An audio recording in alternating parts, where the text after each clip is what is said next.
আসসালামু আলাইকুম। আশা করছি আমরা প্রত্যেকেই অনেক অনেক ভালো আছি।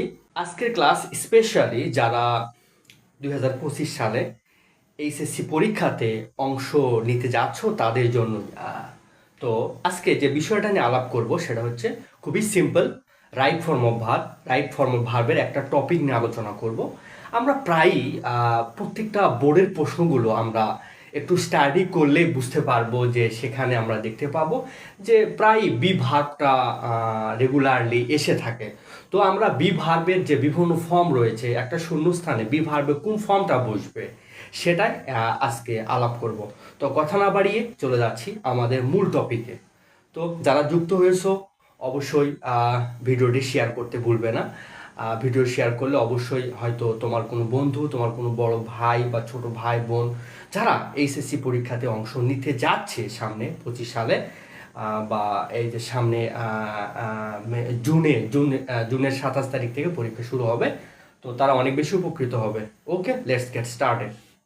আমরা এখানে যে বি ভার্বটা দেখতে পাচ্ছি, বি ভার্বের যে আমরা দুটো ফর্ম আমরা যদি জানি, একটা হচ্ছে প্রেজেন্ট ফর্ম আর একটা হচ্ছে পাস্ট ফর্ম, তাহলে আমাদের কাজ কিন্তু 50% হয়ে যাবে।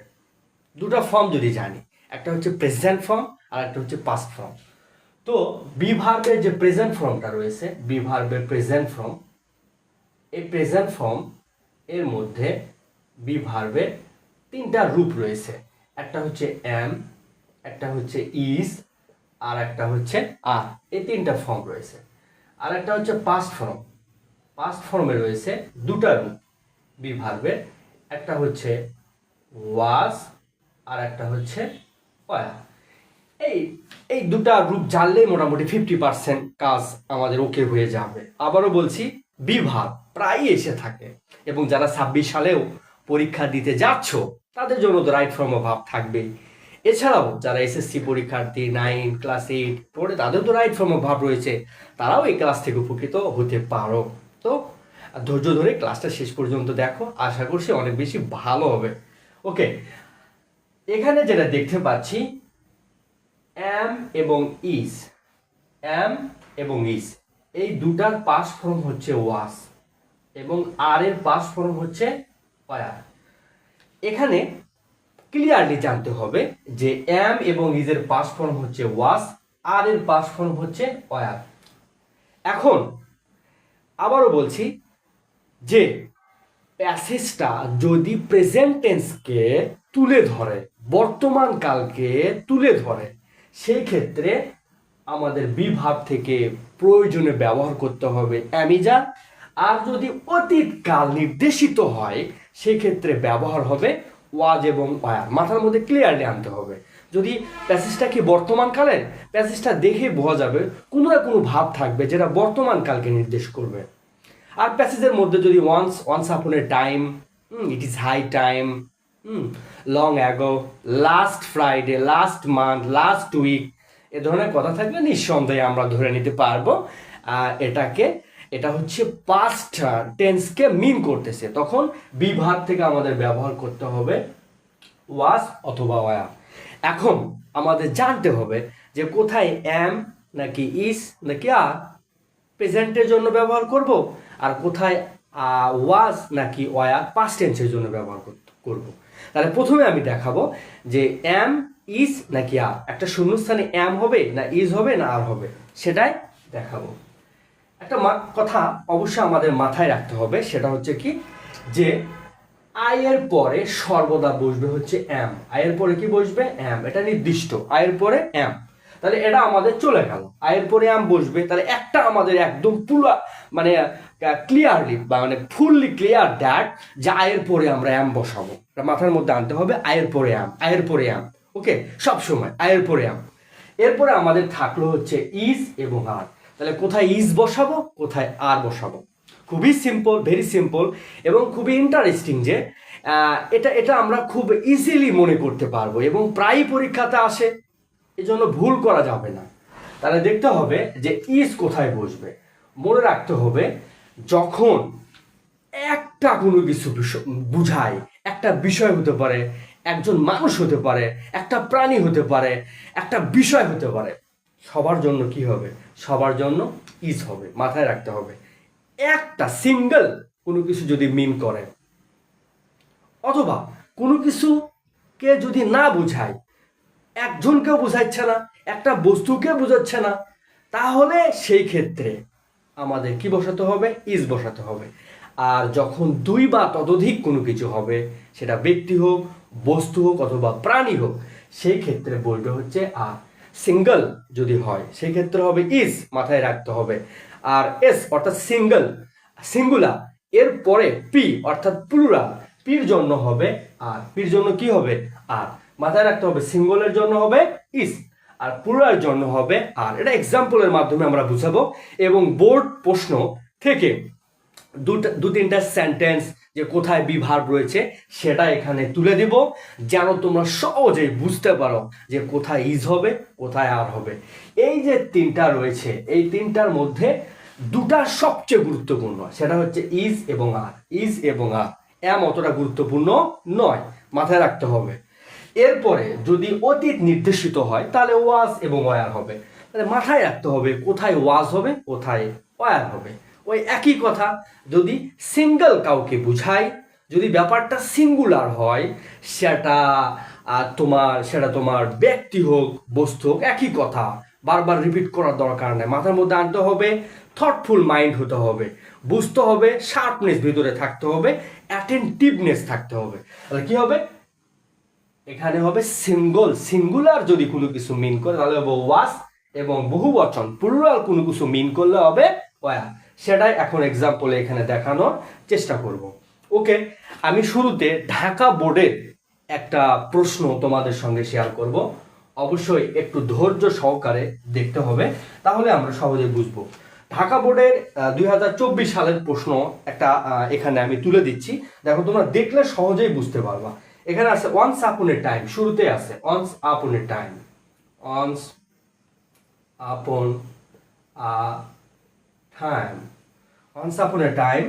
এরপরে যেটা দেখতে পাচ্ছি এরপরে কমা, এরপরে ডিয়ার, এরপরে এ শূন্যস্থান এবং ব্র্যাকেটের মধ্যে আছে হচ্ছে B, A king, A king. এরপরে আরো অনেক আছে যেখানে বি ভাগ অবশ্য নাই, শুধু এটাতেই আছে।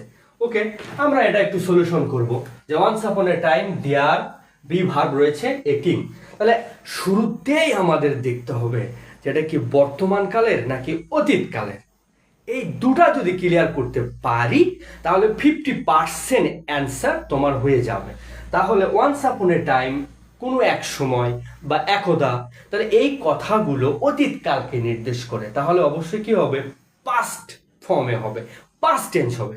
তাহলে পাস্ট টেন্স, এখানে দিয়ার দেখে কিন্তু আমরা কখনো বুঝতে পারবো না যে ইজ হবে নাকি আর হবে। ইজ আর তো হওয়ার কোনো প্রশ্নই নাই, কারণ এটা পাস্ট টেন্স। তাহলে ওয়াস এবং ওয়ার নিয়ে আমরা কথা বলবো।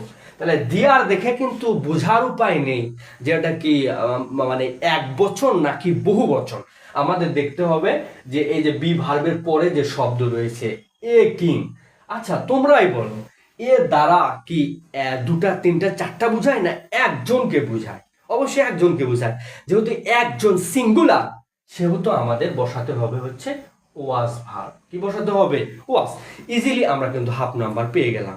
আমরা শুধুমাত্র এই ঢাকা বোর্ড না, অন্য অন্য বোর্ড স্টাডি করলেই বারবার তোমরা দেখতে পাবে যে বি ভার্ব প্রায়ই পরীক্ষায় মানে আসতেছে, এজন্য এটা গুরুত্বপূর্ণ।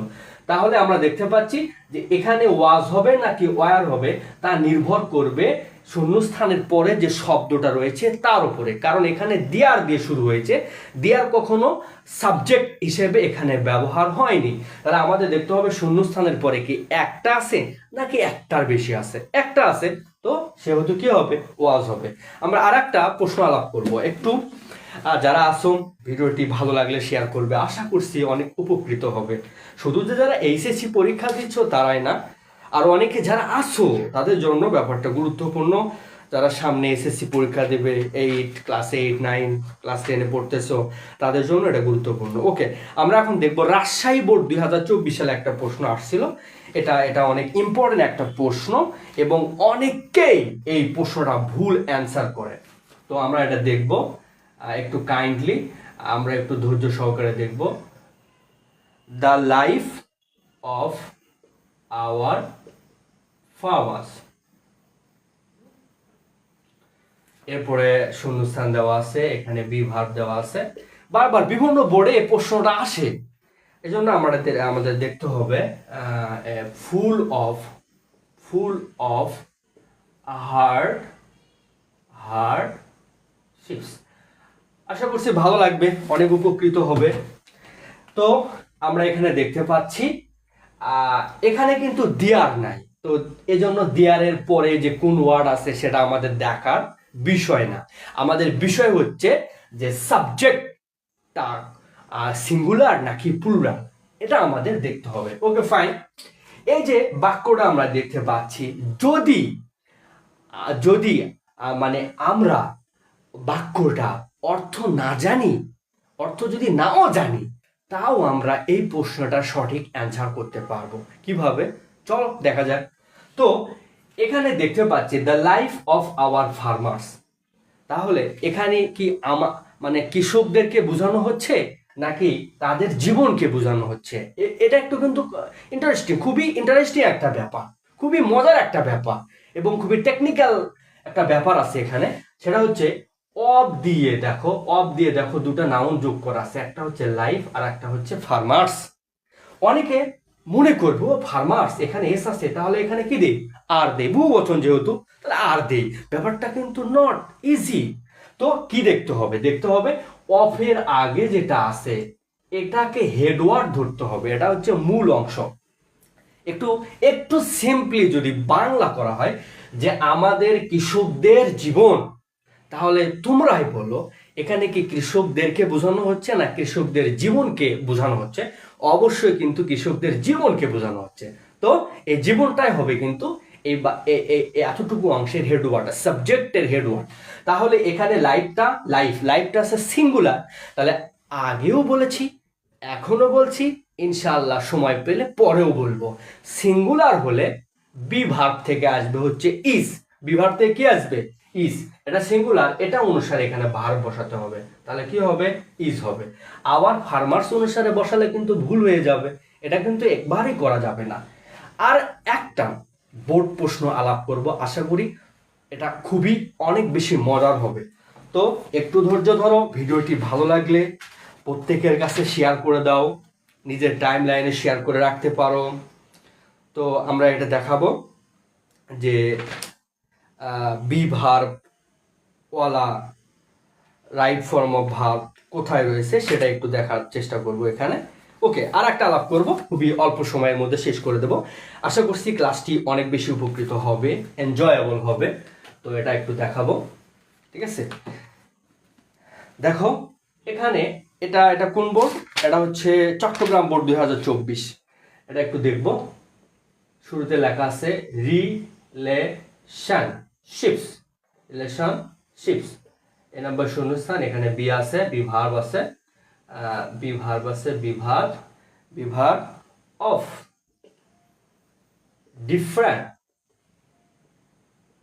Different kinds. ওকে, খুবই সিম্পল, বাক্যটা কিন্তু খুব কঠিন না, দেখতে হবে। তো এখানে আমরা দেখতে পাচ্ছি রিলেশনশিপস। তোমরা কিন্তু দেখা মাত্রই আমি যে এতটুকু আলাপ করলাম, এটা এই প্রশ্নের উত্তর কি হবে? আমার মনে হয় যে প্রশ্নটা দেখা মাত্র এটা বলার কথা, জানার কথা, বুঝতে পারার কথা। দেখবো এখানে। তো এখানে দেখতে পাচ্ছি রিলেশনশিপস, কি বলেছিলাম? অর্থ না জানলেও তোমরা এটা অনেকটা করতে পারবে। সেটা হচ্ছে কি? তো এখানে দেখবো যে এটার সঙ্গে কি আছে? এস আছে, তাহলে বহু বচন বোঝানো হচ্ছে। তাহলে কি হবে? বি ভার্ব থেকে অবশ্যই কি হবে? আর হবে। Relationships are of different kinds, অর্থাৎ সম্পর্ক বিভিন্ন রকমের হয়, সোশ্যাল হয়, ফ্যামিলিয়াল হয়, ফ্রেন্ডলি হয়, ক্লাসের মধ্যে সম্পর্ক হয়, যা ওদিকে যাচ্ছি না। তো সাবজেক্টটা দেখতে হবে, সাবজেক্টটা যেহেতু বহু বচন, তাহলে ভার্বটা হবে আর, ভাবটা হবে বহু বচন। এখানে যদি সিঙ্গুলার, এটা যদি সিঙ্গুলার এর যোগ যদি যোগ না হতো তাহলে এখানে ইজ হতো, যেহেতু এস যোগ করে এটা বহু বচন হয়েছে। তো সেক্ষেত্রে কি হবে? সেক্ষেত্রে আর হবে। যেখানে ভুল হতে পারে সে ব্যাপারটা একটু আলাপ করতে চাচ্ছি, যেন পরবর্তীতে ভুল না হয়। ওকে, যেমন ধরো এখানে একজন, এখানে নাম আছে কিডস, এখানে শূন্যস্থান আছে বি।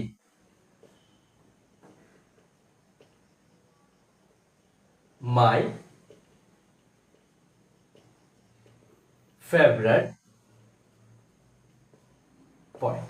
আচ্ছা, এখানে যেখানে ভুল হতে পারে, যদিও এই ধরনের আমাদের আমরা অনেক স্টাডি করে দেখেছি রাইট ফর্ম অফ ভার্বের এগুলো, এই জায়গাগুলোতে নর্মালি ব্যতিক্রম আসে না। যদি আসে তাহলে কি করবে?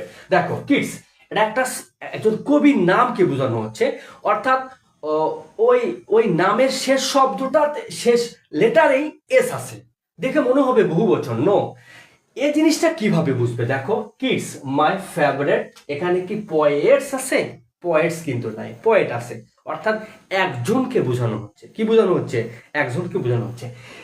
এখানে এই যে শব্দটা রয়েছে সাবজেক্ট, কোনো না কোনো ভাবে তুমি বুঝতে পারবা পরের শব্দগুলো দেখে এটাতে একজন বোঝানো হচ্ছে, একজনকে বোঝানো হচ্ছে। তাহলে এখানে পয়েট আছে, যদি পয়েটস থাকতো তখন ধরে নেওয়া যাইতো না হলে যে এটা বহু বচন বোঝানো হচ্ছে। তাহলে কিডস একজন কবির নাম, অর্থাৎ ওই শব্দটা শেষে এস আছে, তাহলে এটা হচ্ছে সিঙ্গুলার, একজন কবির নাম। তাহলে কিডস একজন ব্যক্তিকে বোঝানো হচ্ছে, এজন্য কি হবে বলো? ইস। এজন্য মাথায় রাখতে হবে ব্যাপারটা যে এই জিনিসটা শূন্যস্থানের আগে সাবজেক্ট রয়েছে, এটা দ্বারা কি একজনকে বোঝানো হচ্ছে নাকি বহুজনকে বোঝানো হচ্ছে? দুটা জিনিস মাথায় রাখতে হবে। একটা হচ্ছে শূন্যস্থানের আগে যে সাবজেক্ট রয়েছে সেটা কি একজনকে বোঝানো হচ্ছে নাকি বহুজনকে বোঝানো হচ্ছে, নাম্বার ওয়ান গেল। নাম্বার টু হচ্ছে যেটা কি প্রেজেন্ট টেন্সকে বোঝানো হচ্ছে নাকি পাস্ট টেন্সকে বোঝানো হচ্ছে।